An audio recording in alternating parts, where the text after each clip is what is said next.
Beleza, vamos começar então, gente. Bom, ontem a gente tinha falado um pouquinho de variáveis, né? Declaração de variáveis. Vamos conversar um pouco sobre array hoje, tá? Para complementar aquela parte lá. Bom, para você declarar um array, mesma sintaxe, né? Dim, vamos chamar de lista aqui.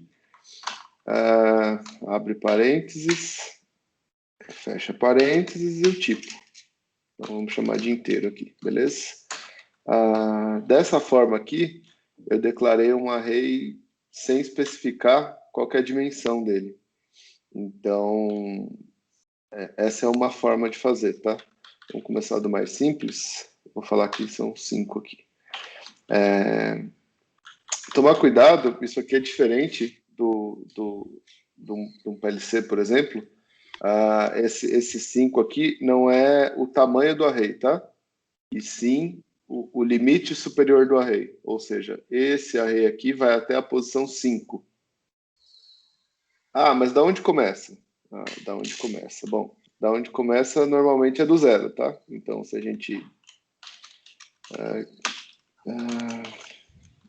se eu quiser mostrar esse cara aqui, vou escrever alguma coisa nele, né? Só para ficar claro. Número da sorte. Então, beleza. Normalmente ele começa do zero, mas nem sempre. Como tudo na vida, né? Gente, deixa eu colocar a tela cheia aqui que é melhor, né?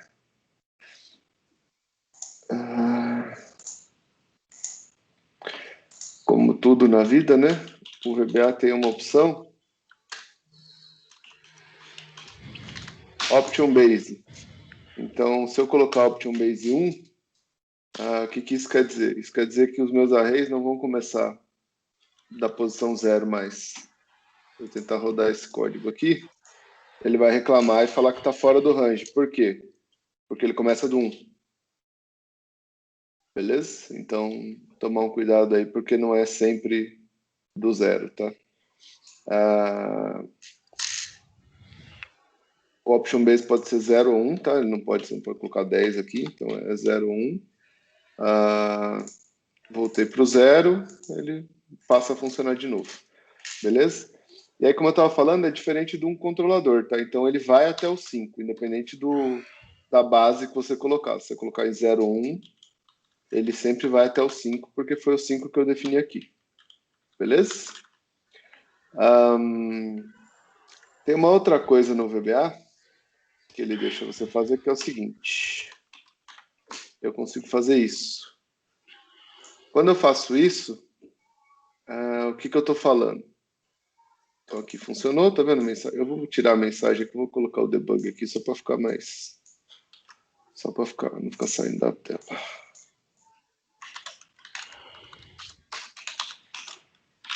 Beleza. O que ele... Então aqui está o 24, né? O que eu quero dizer quando eu coloco daquele jeito lá?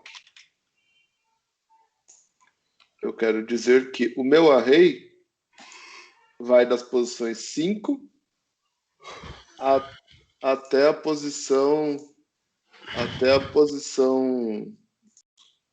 10. Beleza? Então ele não começa mais do 0. Dessa forma aqui, ele vai do 5 até o 10. Ok? 5 de novo. Vamos botar o 10 aqui para ficar mais ilustrativo. 10. Beleza. Beleza, ele escreveu aqui.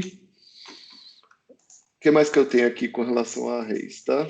Eu posso ter duas dimensões, mas eu não vou entrar muito no detalhe aqui para vocês.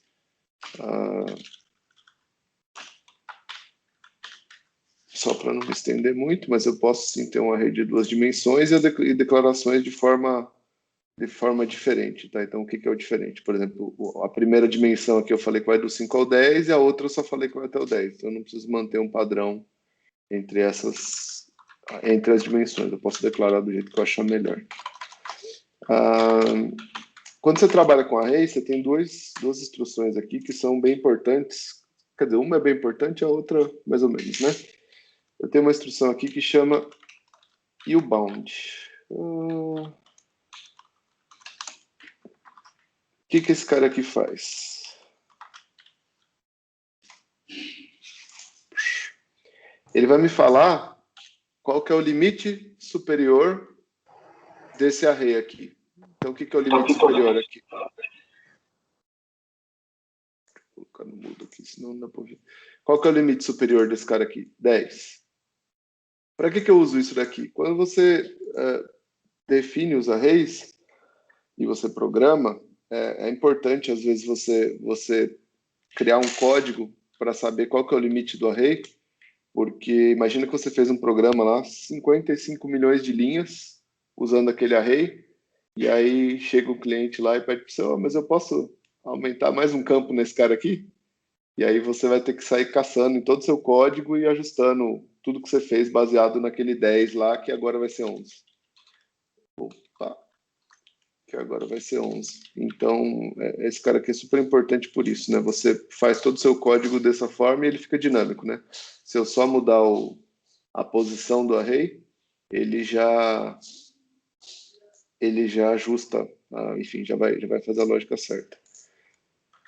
E uma outra instruçãozinha aqui.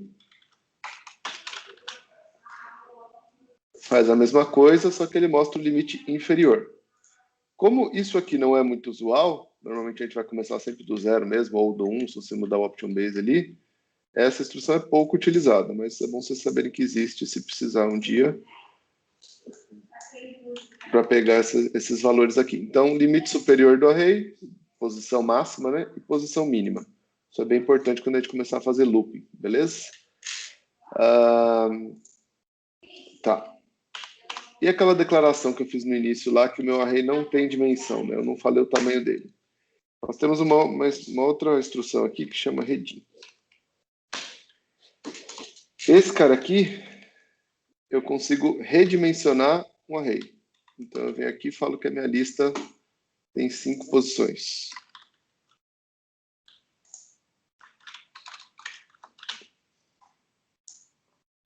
Beleza? Ele entendeu que tem 5 posições aqui. E por que esse cara é importante? Às vezes, você não sabe o tamanho da sua lista até que alguma coisa aconteça no código. Então, é importante você saber que você pode declarar um array sem dimensão e mexer com ele. Além disso, você pode... Deixa eu colocar o bound aqui, porque...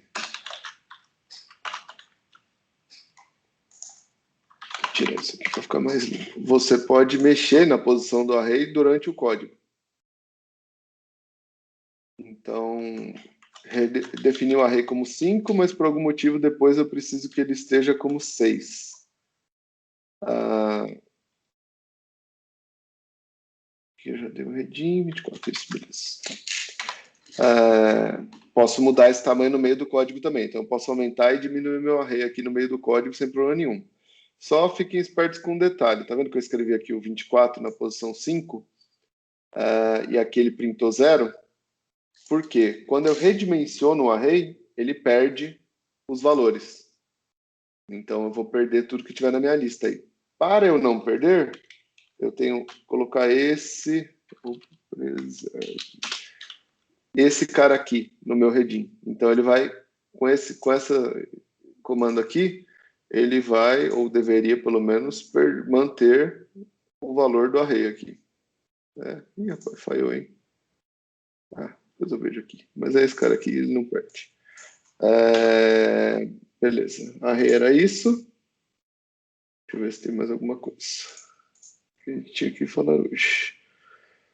Tá, message box, input box. Esse é rapidinho, também não vai ter muito problema.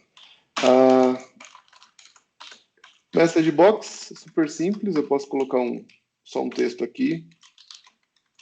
E ele vai mostrar uma mensagem para o usuário. Tomar cuidado com essa mensagem aqui, ó. Bloqueia toda a utilização da tela do FTView. Então, se você usa ela, pode atrapalhar o operador. Se eu quiser uma mensagem mais elaborada, eu consigo. Então, vamos colocar aqui, por exemplo, crítico. O título, sei lá, alerta.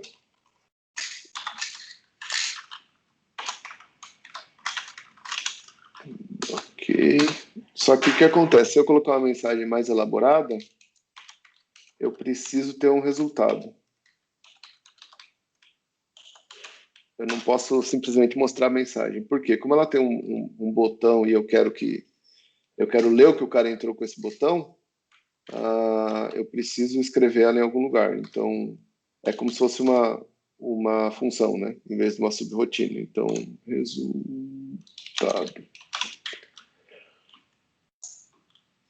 Desse jeito aqui ela roda, e tá vendo? Eu consigo mudar o ícone, e além do ícone eu consigo colocar mais opções de botão também. Então, se eu quiser colocar posso colocar, por exemplo, um sim ou não.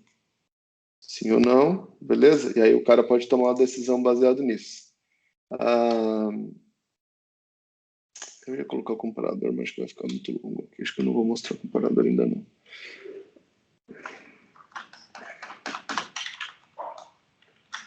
Eu mostro. Junto com if.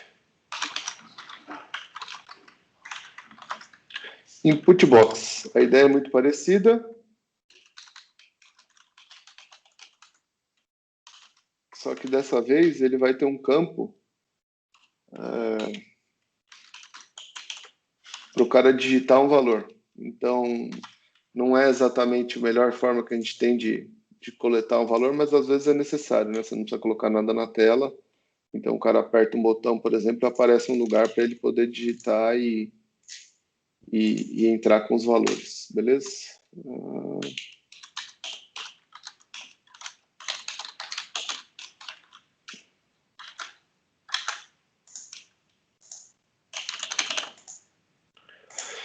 Então tá aqui o nosso resultado, eu consigo pegar esse valor e tomar e usar ele para alguma coisa. Fora isso, mais uma coisa que a gente precisava ver com relação às variáveis, mas eu também não vou me estender muito com esse ponto aqui não, tá? Sempre que vocês precisarem fazer uma conversão, tem essa tabelinha de conversão aqui. Então, vocês precisam saber que é tudo C, porque é o de conversão, né? E o tipo de dados aqui que você vai converter. Então, se eu quiser converter um tipo de dados inteiro, aliás, um texto, por exemplo, para um inteiro, eu uso esse cara aqui. A gente vai usar bastante esses caras aqui, principalmente quando a gente começar a integrar com banco de dados. Mas agora eu só vou mesmo passar e mostrar para vocês como que vocês chegam aqui no help para chegar a esse cara. Não precisa decorar, só precisa saber que o cint, por exemplo, é um conversor, aperta F1 nele, help, você vai saber todos que tem aqui. Bom, e acho que é isso do que foi mostrado aqui, tirando a parte ali que não funcionou, que eu vou olhar aqui de novo, depois eu mostro para vocês. Vocês têm alguma dúvida, alguma coisa? Eu não. Também não. Não? Então tá bom. Bom, beleza, então, gente. Vou colocar o vídeo lá depois para quem quiser assistir. E amanhã a gente volta no negocinho que falhou aqui, para eu ver por que falhou, tá bom? Beleza? Valeu, então. Falou, tchau, tchau. Beleza, falou. Falou.